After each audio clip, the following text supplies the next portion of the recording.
Good afternoon all. My name is Mark for MSO Team 16. Together with my teammates Bing Xuan, Jervis, Wei Zheng, and Sherwin, we will be presenting on our inventory management project with CSK Bio Private Limited. Our team is working with CSK Bio Private Limited, one of Singapore's leading supplier for piping components, valves, and gaskets for semiconductors, pharmaceuticals, and other industries.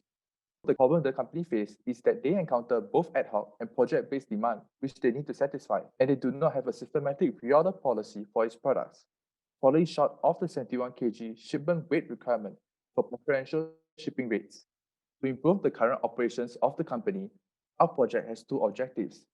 Firstly, to develop a heuristic model to optimize reorders for preferential shipment rates and to determine reorder point and reorder quantity to reduce the overall shipping costs. Our project involves 4 phases. First, we conduct data cleaning, followed by pre-model statistical analysis. We then create our heuristic model by using MSO and statistics knowledge, and then evaluate the cost savings of our heuristic model. Moving on to data cleaning. We received an inventory register containing 3,000 over products. We removed products with less than 50 transactions as we focused on fast-moving products, which gives us 11 products to analyze. We then removed project-based orders, which are larger than 50 order quantities. For our pre-model statistical analysis, we plotted a histogram for the 11 highly transacted products, and the products did not follow a normal distribution, but showed some trends of an exponential distribution. Our chi-squared test, however, rejected the hypothesis that the data followed an exponential or a Poisson distribution. As all the products returned a negative test for all distributions, we used an empirical CDF for our modeling. Further, to ensure each of the products' demand are independent of one another, we plotted a correlation graph, and the results indicated that the demand of the 11 products are independent. We also plotted a daily demand of each of the 11 products, and concluded that there is no seasonality in the daily demand for each of the 11 products. Next, our MSO modeling. Currently, the company depends on the director's intuition to manage its inventory. Product orders are placed unsystematically, and the shipments never exceed 71 kg, the minimum threshold for lower shipping rates. After we conceptualized our orders pooling heuristic, these were the 4 steps we needed to take to produce a functional model for our client. The 2 heuristic models we have proposed is B1, where all orders are pooled across the 11 products to achieve 71 kg shipments, and B1, B2, where all orders are pooled across the 11 products while piggybacking on large project orders. We calculated the backorder costs and holding costs as functions of unit profit and warehouse storage costs. For the product above, we calculated an optimal fill rate of 0.9962.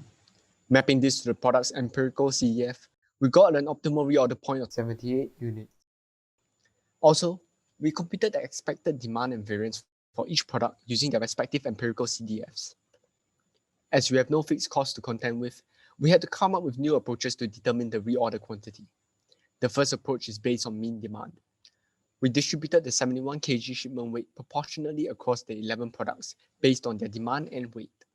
From this, we calculated Q values for each product. We then took multiples of these Q values and tested them against our model. However, this approach often underperformed as products with high variances triggered early reorders.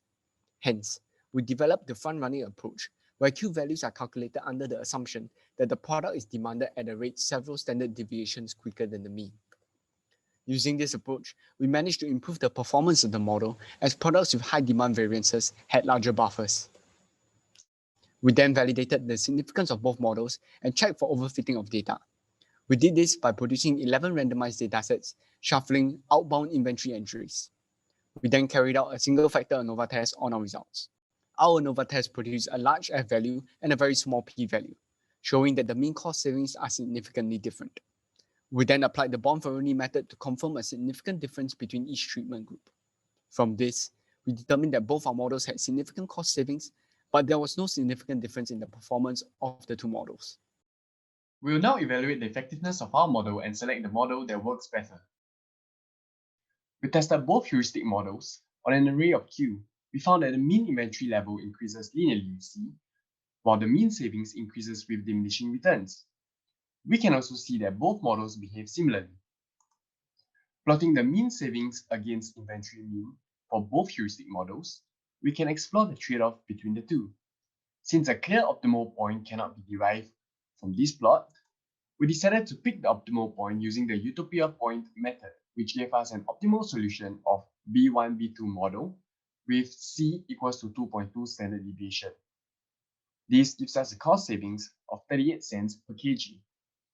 Thus, it produced great cost savings without excessive on-hand inventory as the inventory is kept below 200 kg. This is a solution that we would recommend to our client.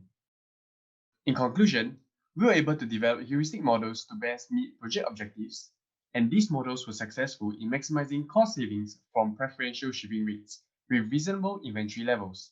Our heuristic model is also easily scaled. Additional constraints can also be introduced to suit dynamic business conditions and needs. Thank you.